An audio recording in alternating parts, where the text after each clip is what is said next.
had been married for 18 years and still didn't know my wife. Perhaps it was my fault for not trying harder. We seemed to get along fine, but there was no real connection between us. I never considered her the love of my life, and I felt like it was mutual, but we were compatible enough to have 3 teenage children. I worked in the claims department of a large auto insurance company. It was an office job with good benefits. In 3 years, I would have retirement benefits. We owned our own home, but the mortgage exceeded its current appraised value. Noreen was a good wife in every way. Because of our 3 children, she was a homemaker. The house was always clean, clothes washed and ironed, and the food excellently prepared. I suppose all the housework was good exercise for her because she still had the same lovely figure she did in high school when we met. College didn't interest either of us. We got married a year after I started working. Noreen wanted to get away from her parents and have some time alone. I wanted regular sex. Since we were comfortable with each other, we seemed like a good couple. Unfortunately, there was no wild, passionate, fairy tale romance between us. Sex was always good. So far, I had never felt like we had any problems between us, especially in that area. Maybe I was wrong. It all started at one of those awful company parties. I didn't dance, but Noreen did. I had no problem giving her free rein, just so she wouldn't bother me. I spent the evening sitting with a few other spouses who weren't dancing. The single guys were entertaining wives and unmarried women on the dance floor most of the night. The only issue seemed to be that she danced with Dirk Franklin more than I thought was necessary. He was a good dancer, but also quite the smooth talker. A few times throughout the evening, I lost sight of Noreen for a few moments, but she always reappeared. It wasn't the most enjoyable evening for me, but it was a sacrifice I made so my wife could have a bit of fun. The most enjoyable part would be the sex when we got back home. A little alcohol had a big effect on her behavior in bed. It made the time at the party more bearable. That evening turned out to be particularly enjoyable. On Monday morning at work, it all became clear as day. The first few hours were normal, but then I started noticing some guys glancing in my direction, and some were snickering. I took a closer look and found Dirk casually chatting about his recent conquest. Twice he looked in my direction and smirked, or rather sneered at me. Dirk and I aren't very close. I don't like the guy, and I didn't appreciate what he was doing. Shortly before lunch, I managed to corner one of my most reliable colleagues in the copy room. "Barry, what the hell is going on with Dirk? If that son of a bitch smiles at me one more time, I'm going to clock him. I'm not sure if it's true or not, John, but he's bragging to everyone that he screwed Noreen on Saturday night. That's bull. Noreen would never let him near her." I thought so too, but he has panties that he claims belong to her. He's showing them to all the guys and even letting them sniff them. How could he get her panties? It doesn't make sense. John, he says she gave them to him after he banged her in one of the hotel conference rooms. Did you see them? Yeah, they were silk, gray or silvery color. Thanks, Barry. Keep it between us. I owe you. If Barry had mentioned the panties being red or black, I would have brushed it off, but I was there when Noreen was dressing up for the party. She had on her favorite silver silk lingerie set. This year, I gifted her a bra and panties for Valentine's Day. About 20 minutes later, I spotted Dirk heading towards the men's room. He had been downing a lot of coffee that morning. I trailed right behind him. I'm not one for idle gossip. I wasn't about to confront Dirk face to face and demand he stop spreading lies about my wife. Firstly, I wasn't so sure anymore if it was indeed a lie. Besides, such a confrontation might make him wary. I didn't want that. The easiest way to handle the situation would have been to slam his head against the tiled wall near the urinal. But being a gentleman, I waited until he was done, then punched him square in the nose the moment he turned around. Something audibly snapped, and my shirt was drenched in blood. That infuriated me, and I struck him again as he bent over, holding his nose. Dirk was a big guy, but he didn't offer any resistance or attempt to defend himself. I found silk panties in his pocket and delivered 2 strong kicks to his groin area. As I was leaving the restroom, I noticed him vomiting. I left early to grab lunch, and upon returning, I learned that my job at the company had been terminated. Dirk was taken to the hospital. It took less than 20 minutes to finalize everything, and I was history. Today was a day for errands. I was sitting at the kitchen table when Noreen pulled into the garage. I glanced up as she entered the kitchen with several grocery bags. "Hey, honey, what are you doing home in the middle of the day? Are you feeling sick?" I didn't reply as she set the plastic bags on the countertop. "Don't you want to help me bring in the rest?" I still didn't respond, and she went back to the garage. She returned with 6 more bags, but without saying anything, she placed them on the edge of the table. "Is something wrong, John? I can tell. Why are you home?" As she spoke, she began unpacking the bags. "I got fired." "That doesn't make sense. Why would they fire you?" I sat there, trying to figure out how to broach the subject. I wasn't very sure about it. Finally, I just tossed the panties across the table to her. "Oh God, no." Seeing them, Noreen sat down and clasped her head with both hands. No, no, no. "This can't be." I watched as my wife began to cry. It wasn't a wail or a sob, but something in between. "They're covered in dried semen. Care to explain that to me?" After my question, it seemed like her crying intensified. She dropped her head onto the table, and all I could hear was her quiet muttering over and over again, "No." No, no. I waited patiently for almost a minute. My wife attempted to wipe tears from her face, then looked at me. I'm sorry, John. "Truly sorry. It was a mistake. I drank too much and made a mistake." "Bullshit. You weren't that drunk. You knew exactly what you were doing, didn't you?" No, John. "You have to believe me. It was a mistake, a terrible mistake. There's nothing between me and Dirk. Honestly, I'm so sorry. If it was a mistake, why didn't you tell me when it happened? I didn't want you to find out. I didn't want to hurt you.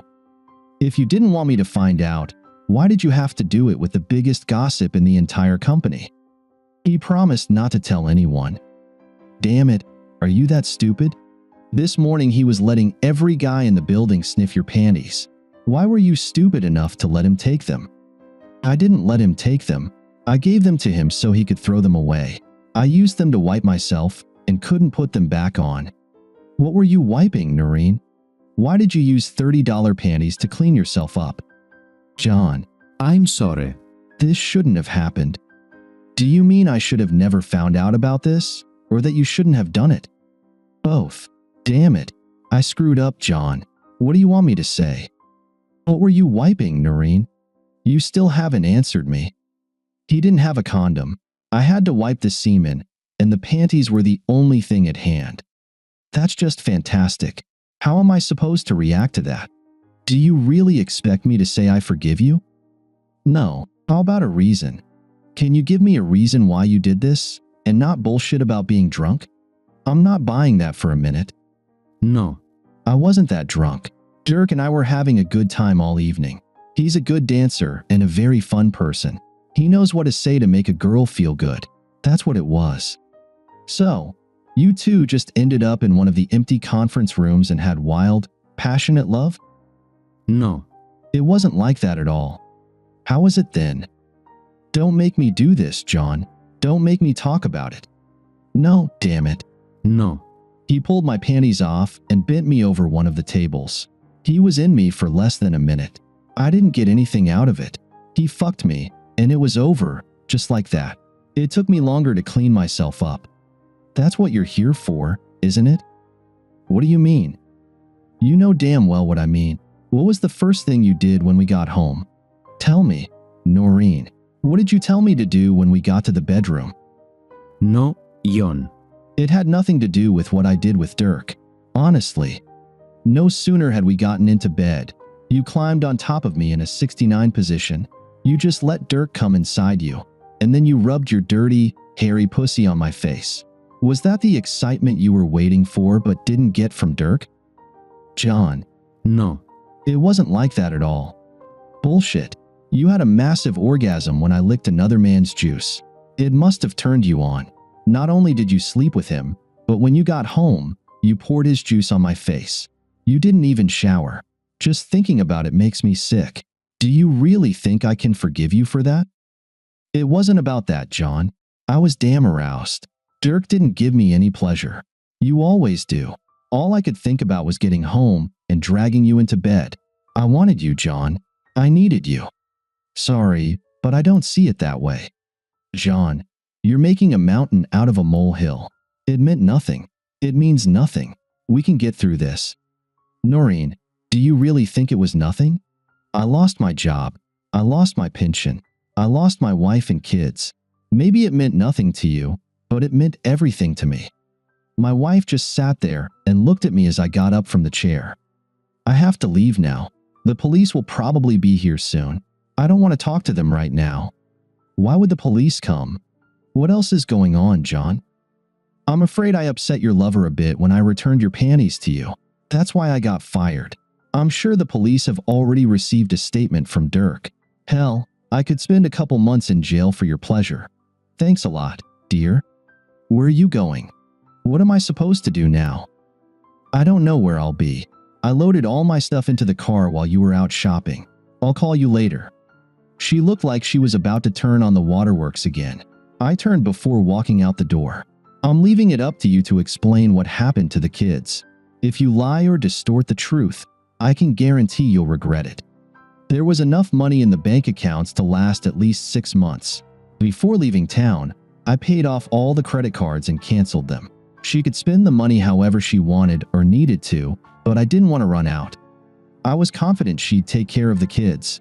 In a couple of weeks, they'd finish school for the summer. I didn't know if that would make Noreen's life easier or harder. I had no idea what I would do when the money ran out.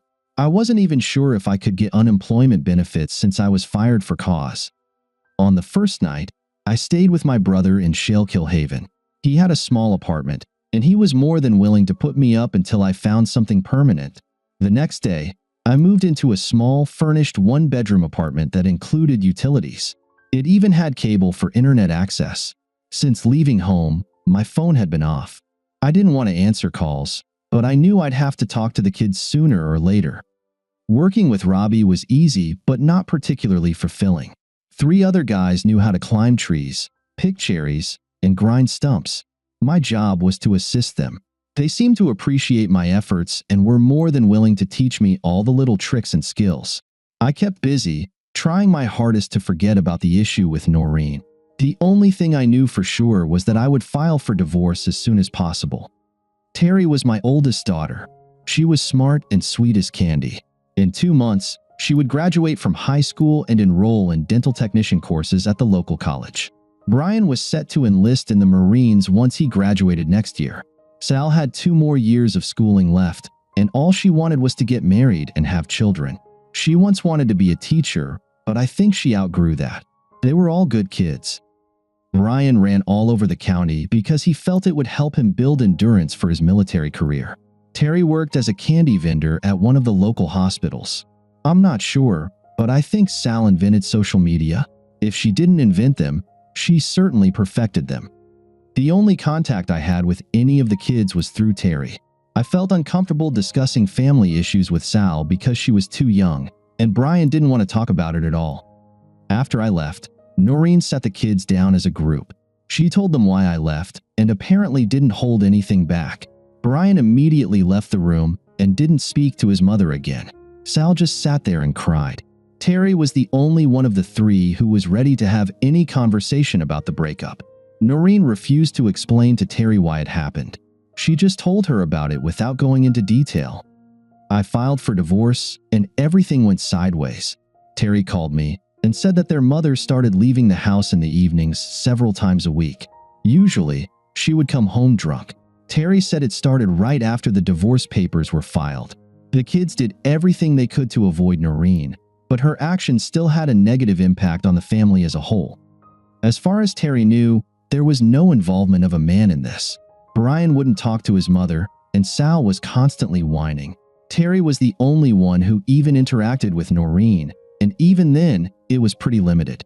I didn't like it, but as long as Noreen wasn't bringing men home, I didn't feel like I should stick my nose into it.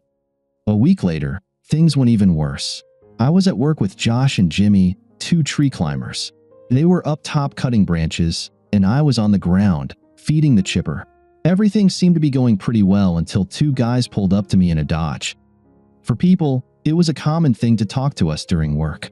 Usually, they were curious about what we were doing and what the rates were.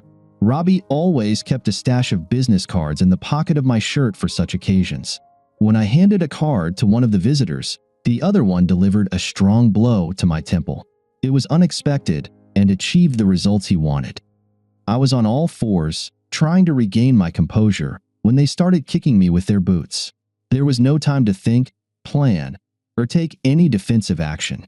They successfully immobilized me before I realized what had happened.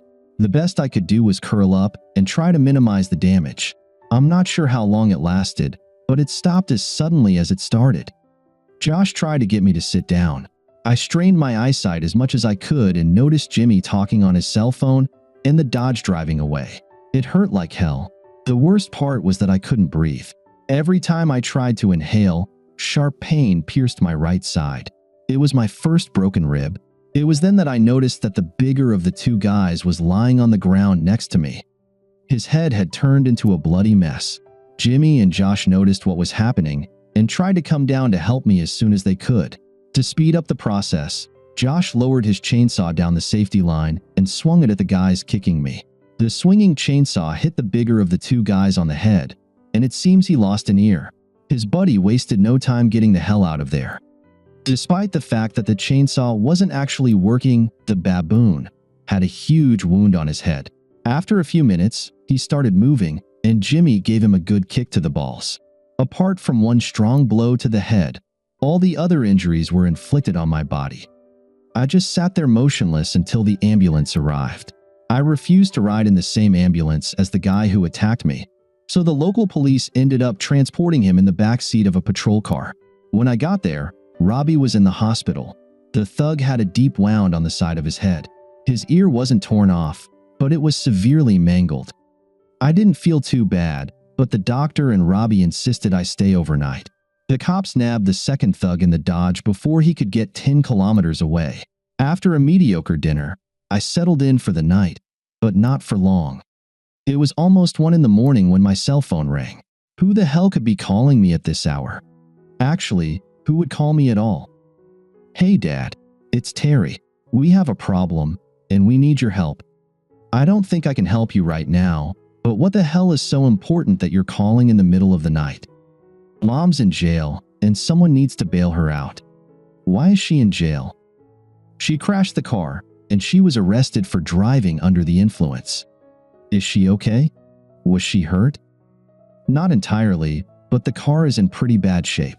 She destroyed about 6 parked cars before crashing into a fire hydrant. Was she alone? Yes. I don't know anything else. They won't release her until some sort of commitment or bail is made. I didn't know what else to do, so I called you. Terry, we have a little problem. I'm not at home right now. I'm at Pottsville Memorial Hospital.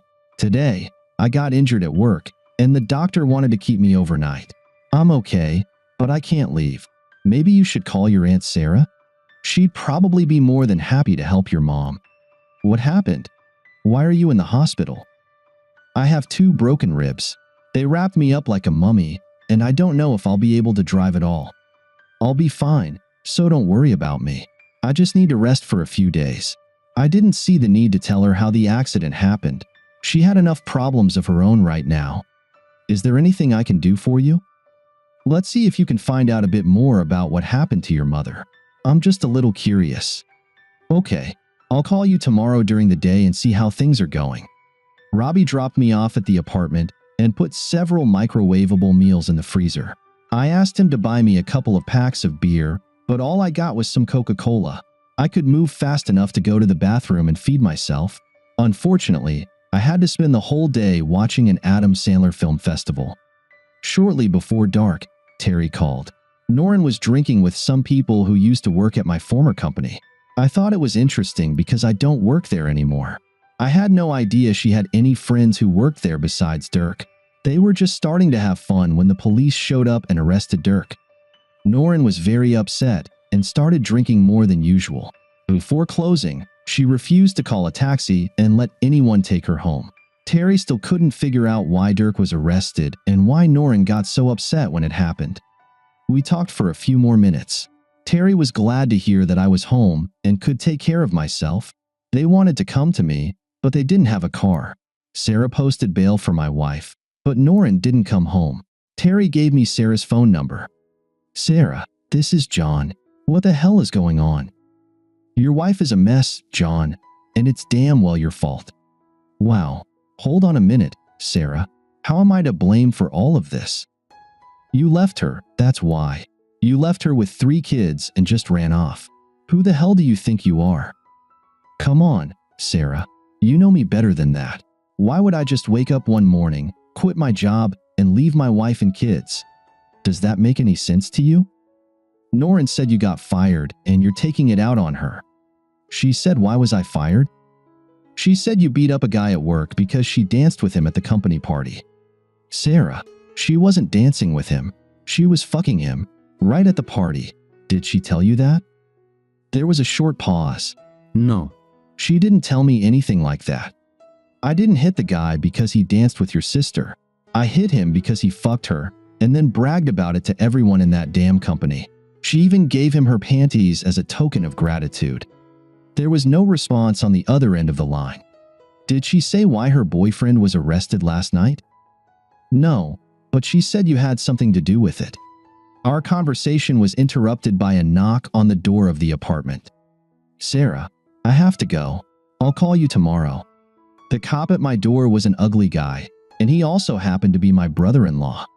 Come in, Tabby. Always nice to see family. Want a beer? Sure. Something cold would be nice. Hidden behind the Coke Robbie brought was a Foster's. I felt nauseous from the painkillers. John, we found the guy who helped you at the precinct. The 2 guys he hired to beat you up were more than happy to point him out. I suppose it was Dirk Franklin? Right. I suppose you know him? He was messing with Norin. I tried to get him to stop, but it seemed he wasn't inclined to. He confessed to everything, so that will save us from the expenses and hassle of a trial. The judge will sentence him and his 2 buddies on Friday. I'm not sure, but I guess he'll get 2 to 3 years, probably right here in the county jail. That's good news. Toby couldn't help but smirk. You're planning to seek revenge, aren't you, John? I'm hoping for the help of a few friends. You're not planning to drag me into any trouble, are you? Sounds like you're volunteering to help, Toby. You could interpret it that way. I gotta go. If you want to talk to this guy, he'll be in the city jail until sentencing. I'll drop by tomorrow morning. By the way, how's Sally? You're looking out for my sister? I think it's the other way around. She's looking out for me. Getting to the police station was the hardest part, especially getting in and out of the truck. I didn't know what was worse, being bound up like a mummy or not being able to bend. When I entered the room, Dirk had a wide grin on his face. Looks like you're hurting a bit there, Mr. Estelle. Trip over a tree branch? He seemed to enjoy the grimace on my face as I sat down. Welcome to Shalkill County, Dirk. This is my territory, and I'll make sure you enjoy your stay here. I don't think so, John. I'll be out on bail by Friday. Was it worth it? Not for the pussy, but for seeing you trussed up like a turkey.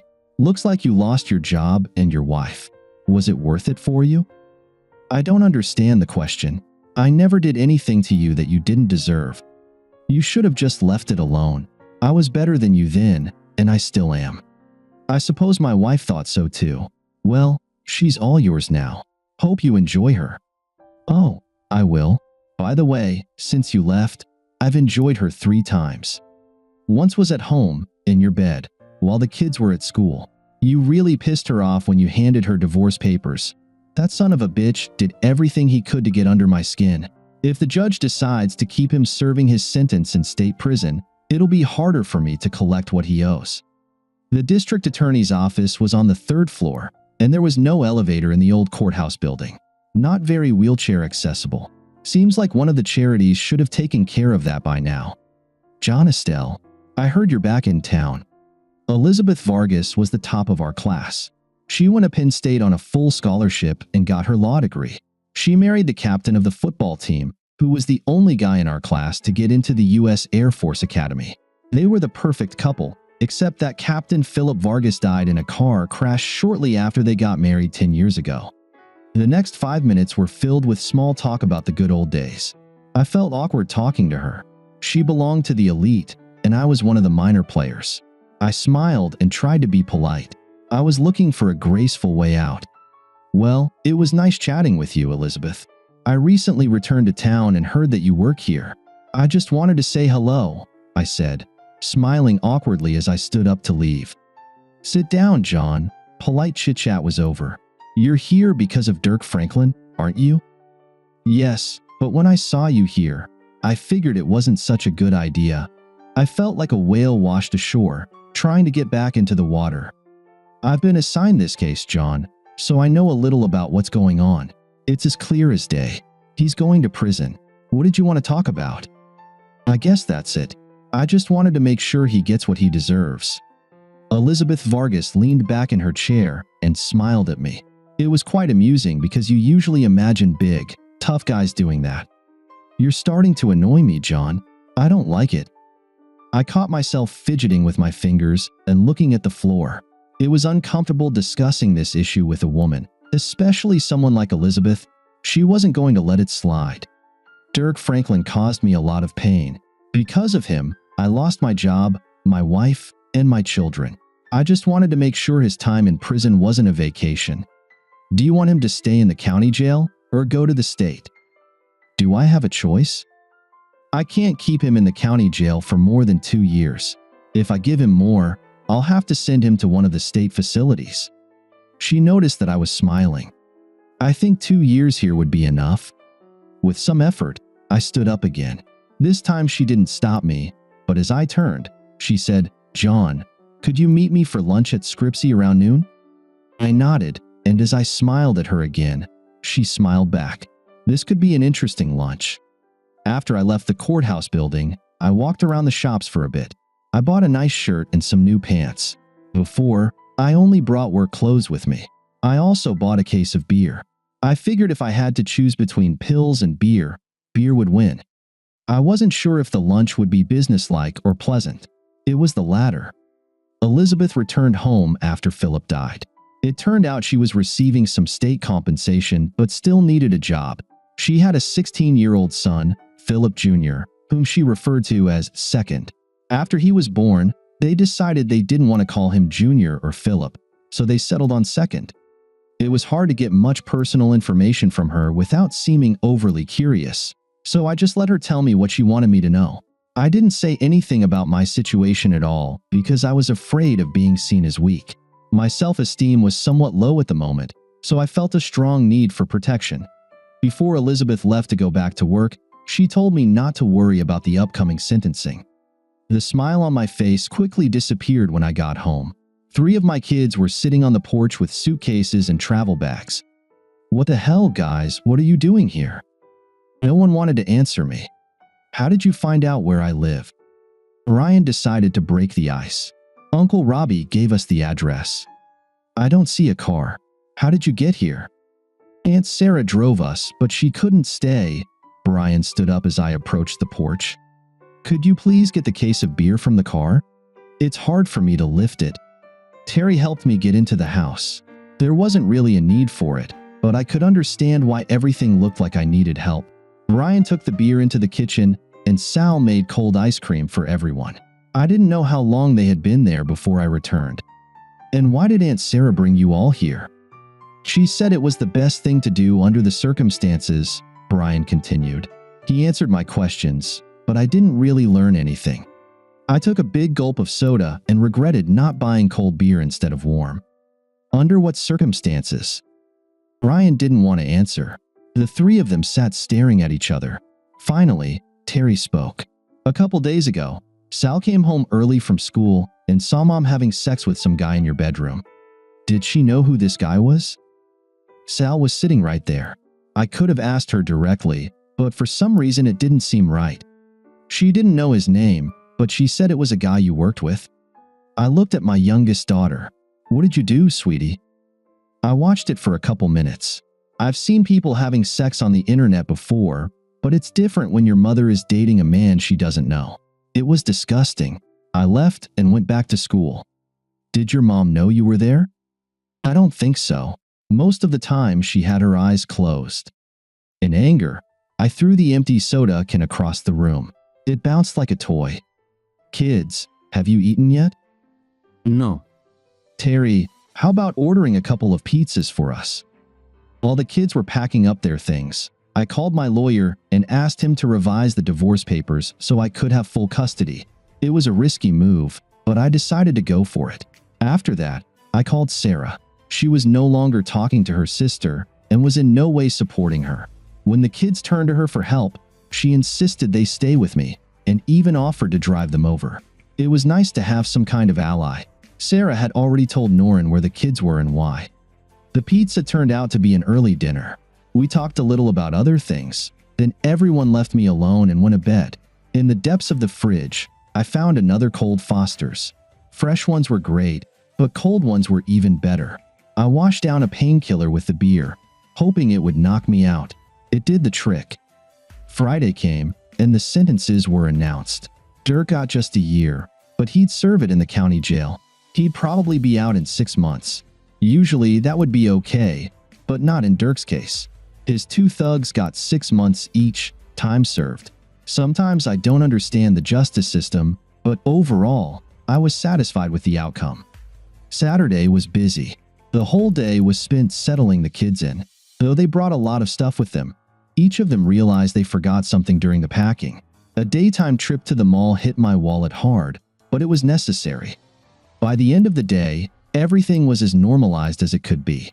Nobody seemed to miss Norrin. When we got back home, I realized I was running out of painkillers, so I started drinking more beer. I didn't plan on driving or operating any heavy machinery.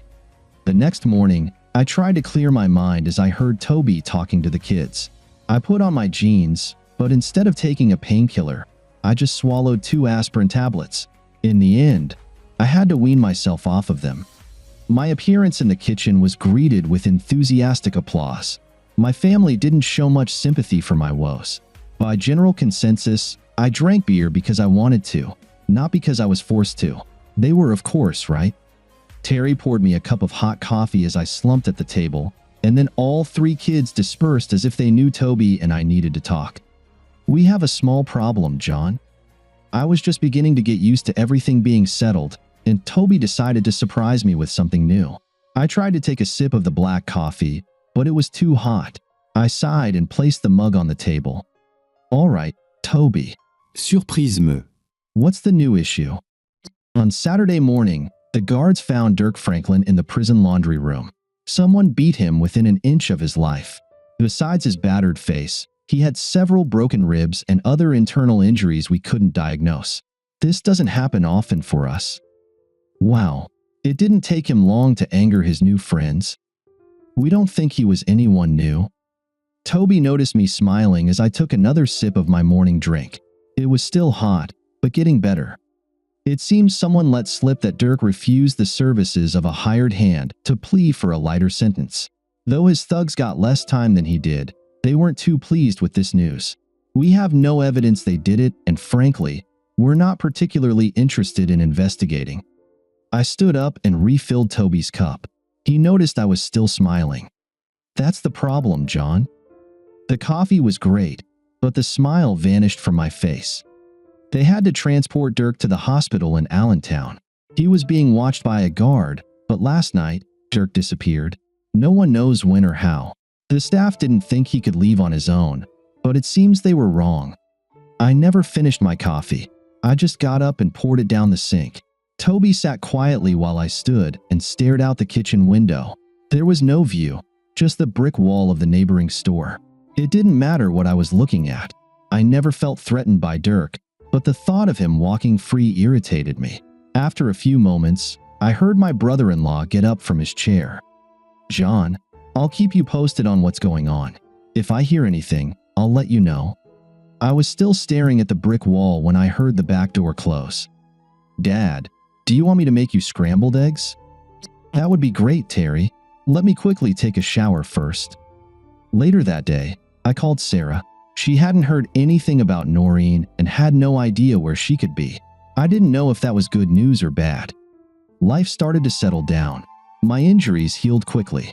I got a job at a small company in Temecula, where it was easy for me to commute. The children had no trouble adjusting. We started spending more time with Elizabeth and her son. Second and Brian seemed to have found common ground, and I think I caught Terry glancing at him a few times. While most of my time was spent with Elizabeth at public events and with our families, we also began hosting several formal dinners and occasionally going to the movies. Every 2 weeks, I asked Toby to deliver a couple of packs of cigarettes to the guys who beat me up. There were never any conversations between us, but there was understanding. Toby said they seemed to understand what the hell I was doing. If everything worked out as I hoped, it would be worth the money spent. Cigarettes weren't cheap. Sarah and I never heard from Noreen. Did she return to Dirk or somewhere else? And then one day, 2 of my adversaries were released from prison and quickly vanished. 3 months later, I received notification that my divorce had been finalized and that I had custody of Brian and Sal. Terry was no longer considered a minor. She was attending dental technician school and reading. Elizabeth and I began spending more time together. While all this was happening, I still couldn't shake the thought that somewhere nearby, Dirk Franklin was lurking. Did he still nurse some grudge, or had he moved on? I could never be sure, and it constantly troubled me. I got a job at a small independent auto insurance company in Pottsville. 6 months later, Elizabeth and I quietly got married. The only condition of our marriage was that she had to keep her maiden name, Vargas. She had several reasons for this, and I couldn't blame her for it. Elizabeth found out that Noreen works and lives at the Salvation Army Center in downtown Philadelphia. Although we never saw her again, she started sending the children greeting cards. Then I started receiving cards.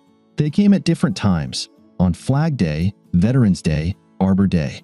They always said the same thing, thinking of you. DF. Of course, I showed them to Elizabeth, but we never understood what to do with them. They were brought from different places on the East Coast.